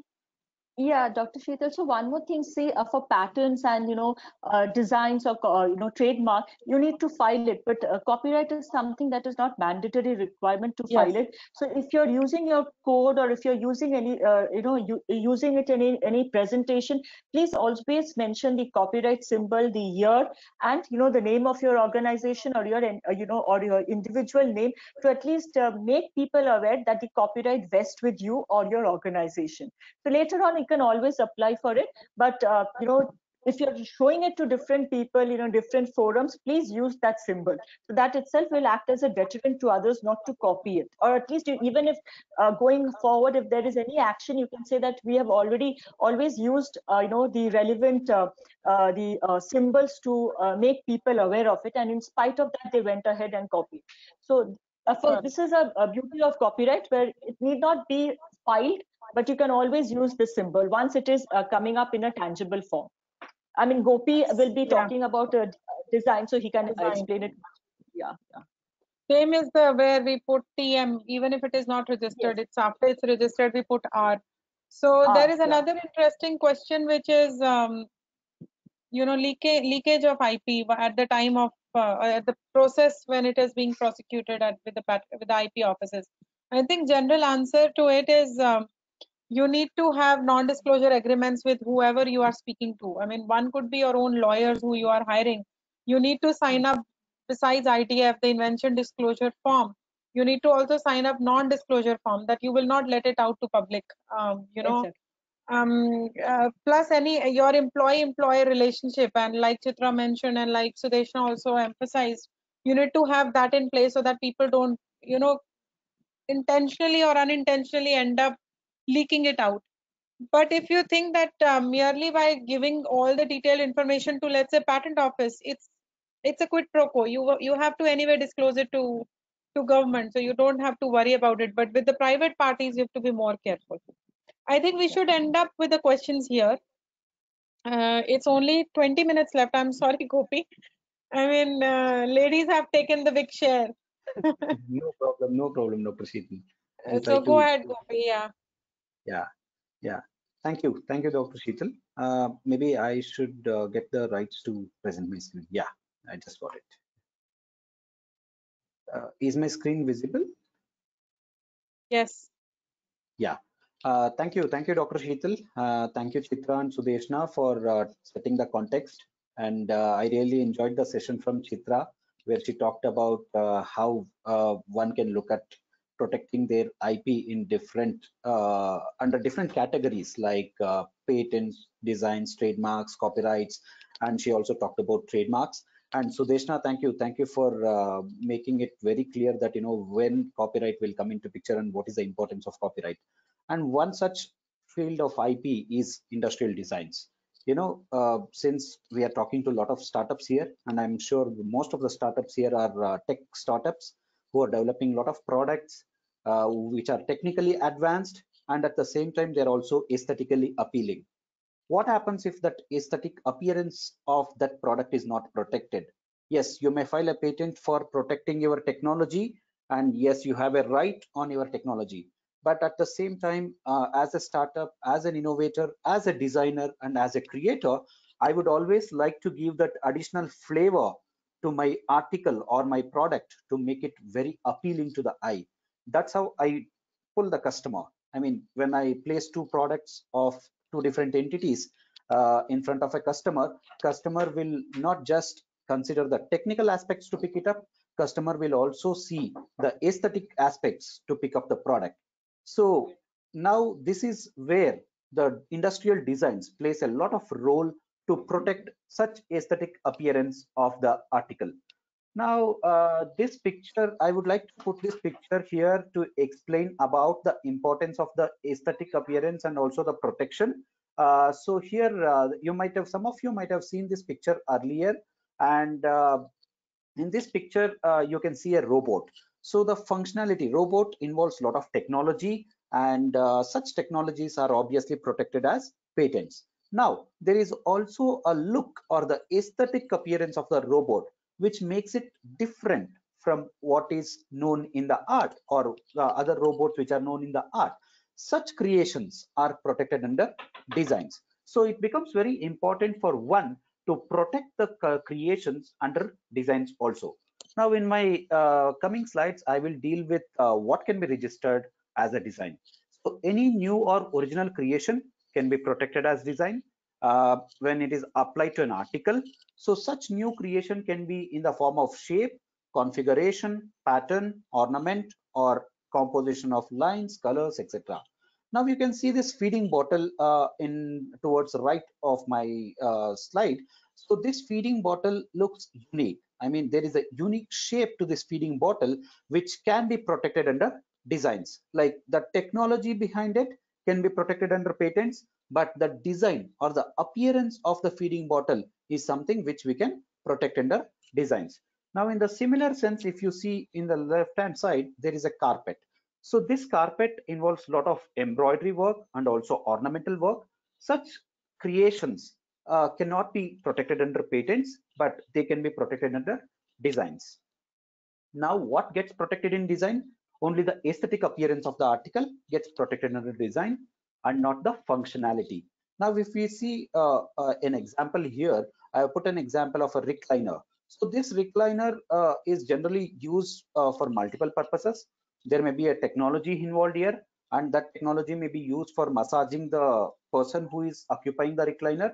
But that technology which is involved in massaging the person will not be covered under designs. Only the aesthetic parts, like the aesthetic appearance of the recliner, is something which is getting protected under designs and not the functionality of it. For covering the functionality and also the technology, so there is a separate form of IP which is nothing but patents. So designs are again a limited period of protection which one can get. So the initial protection will be for 10 years and it can be extendable by another 5 years.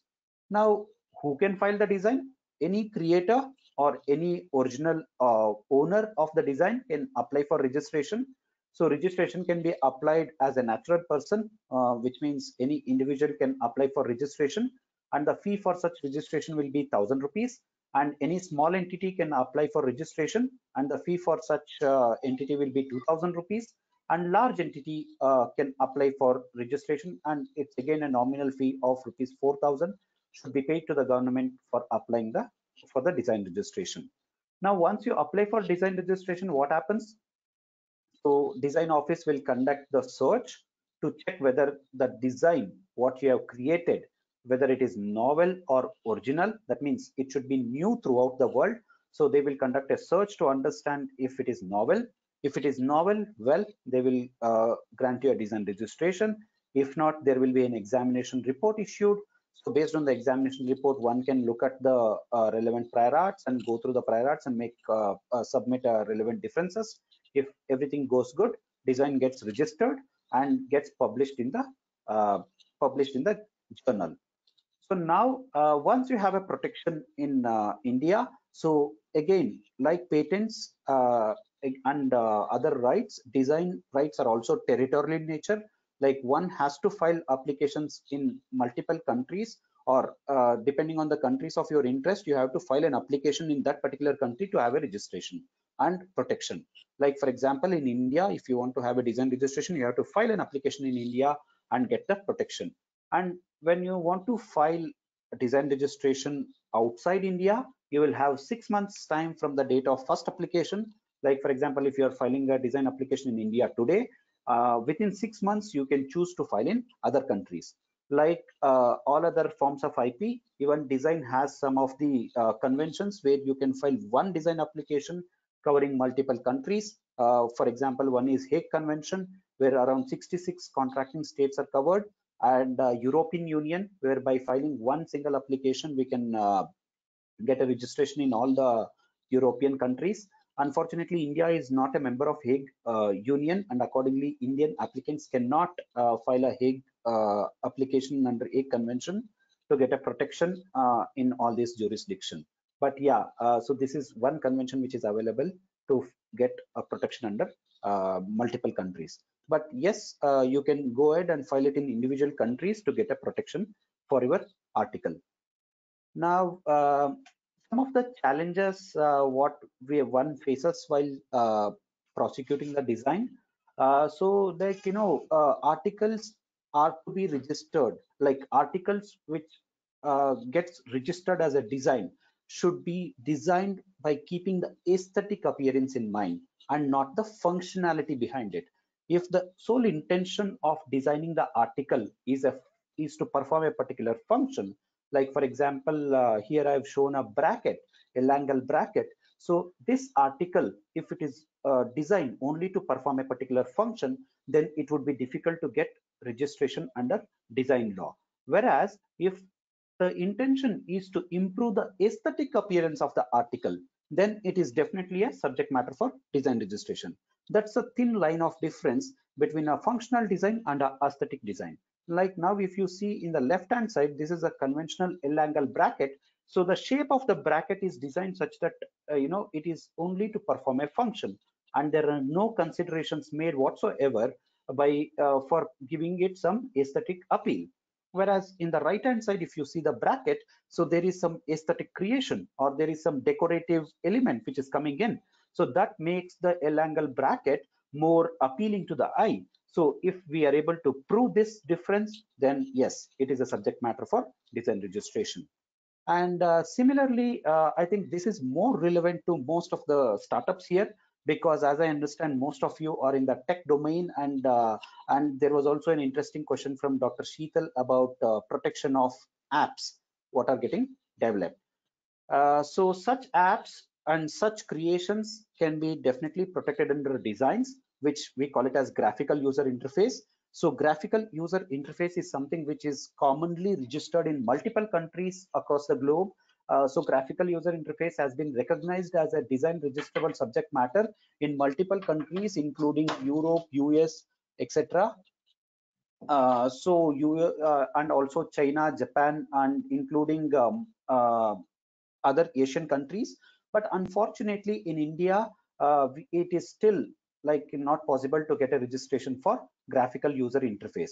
So till about 2010, there were some registrations for the creations which are related to graphical user interface in India. But over the years, government of or the controllers with the Indian Design Office are of the view that graphical user interface is something which cannot be a subject matter for design, because of multiple reasons. One, they say it is not a design per se, there is no shape involved, there is no configuration, and also they come up with a point telling that this graphical user interface is not applied to an article, because application to an article, the design which is applied to an article is something which is important for getting a registration for design. So But here isn't a mobile phone an article? Oh yeah, so this is a very interesting question, Dr. Sheetal.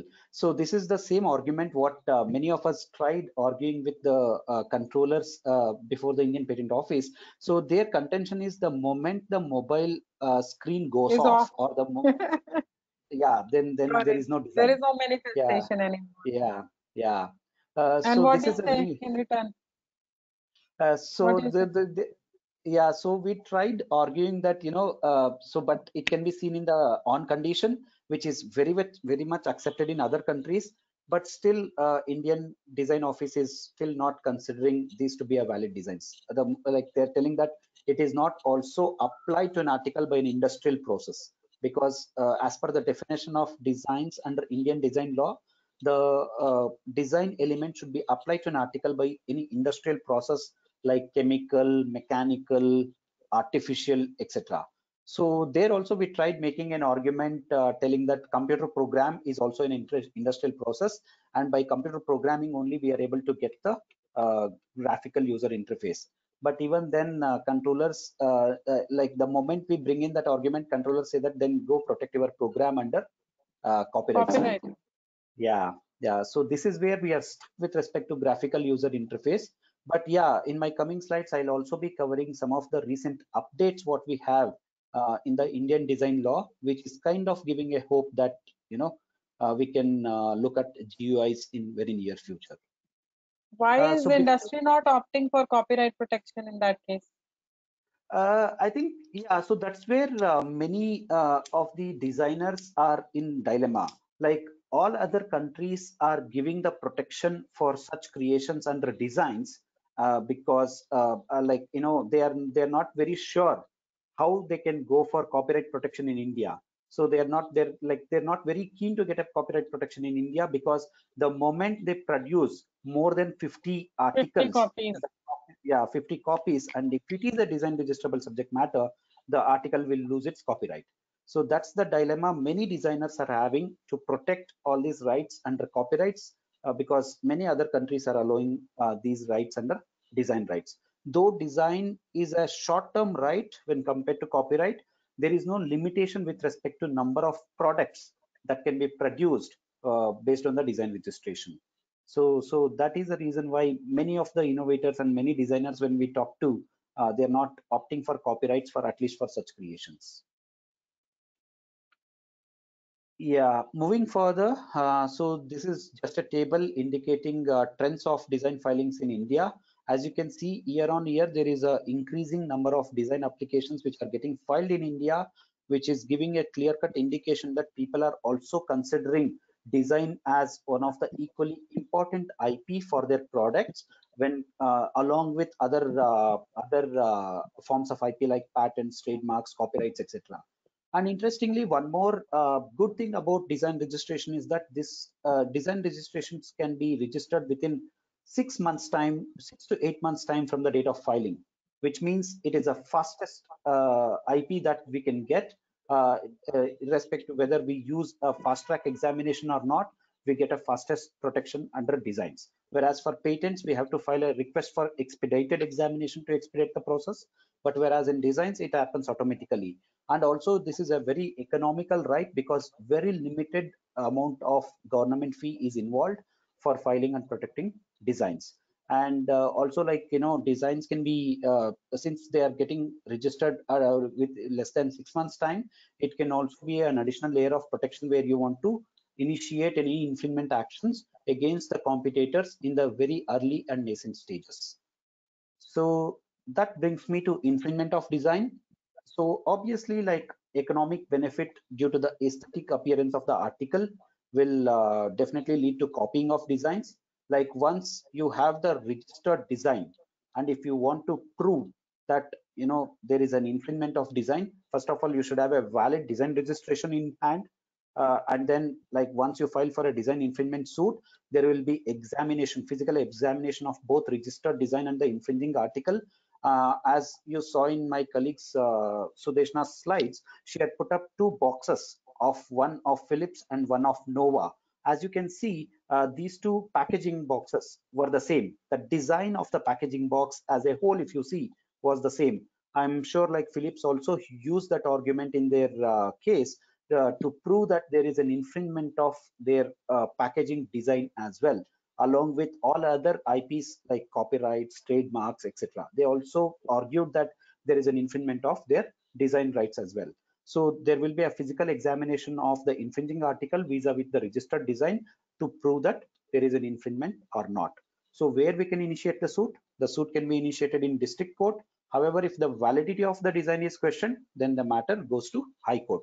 So based on that, like design, we have seen in the recent past, at least in district courts of Bangalore, there were a lot of litigations that even our team was handling, and we have seen ex parte injunctions are getting granted in less than 1 month time.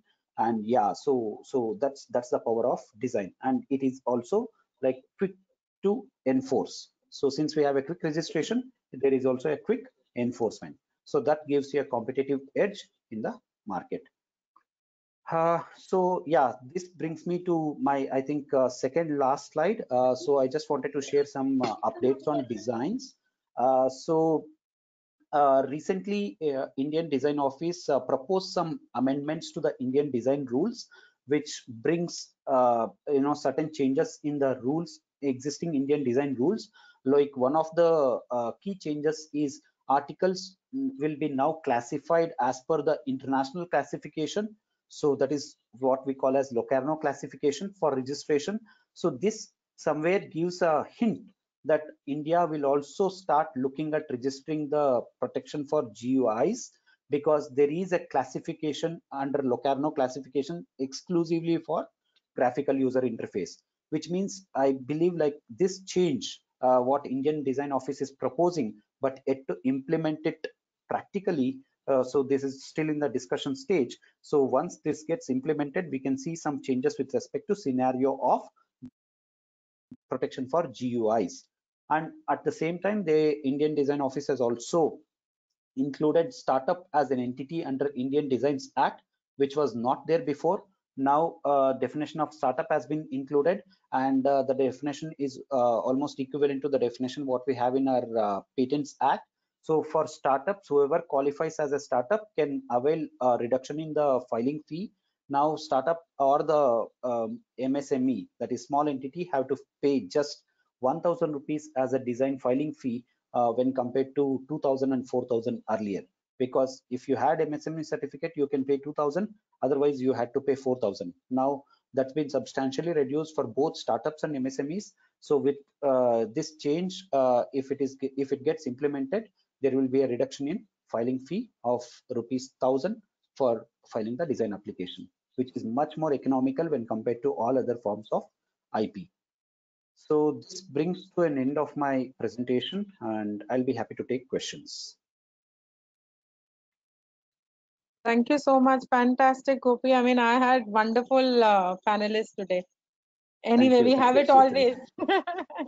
I think the topics that were actually picked up were actually most interesting, which made the session very lively. Because I'm receiving so many questions, I don't know which one to pick up, which one not to, but we have to close this session now. It's sharp 4. Next time, let's do a thing. Let's just pick up on questions once you're back for another webinar, because these are really interesting questions. Like, you know, there is a person who's asking how is source code and algorithm different. Then there are questions, you know, with regard to if I can file IP in my name or in my company's name. Can copyright be protected while freelancing as writer? There is another question where he's saying, where somebody is saying, a very good creator, that he writes poems, he put his name, he puts everything to say copy also, but after few days, after few months, he see that his own poem is being circulated left and right on WhatsApp with no name attributed to it. What can he do? How can we protect all of that? Can you please elaborate on music and sound recording copyright? Then I'm just reading out questions. We don't have time Sure. to answer, but Yeah. maybe next time be prepared to answer. If there is a joint venture between two companies, where one company is an investor and the other company has come up with unique technology, how to safeguard our technology. So that's where we talked about NDAs and other things. What is your advice regarding entering into a JV and at what time?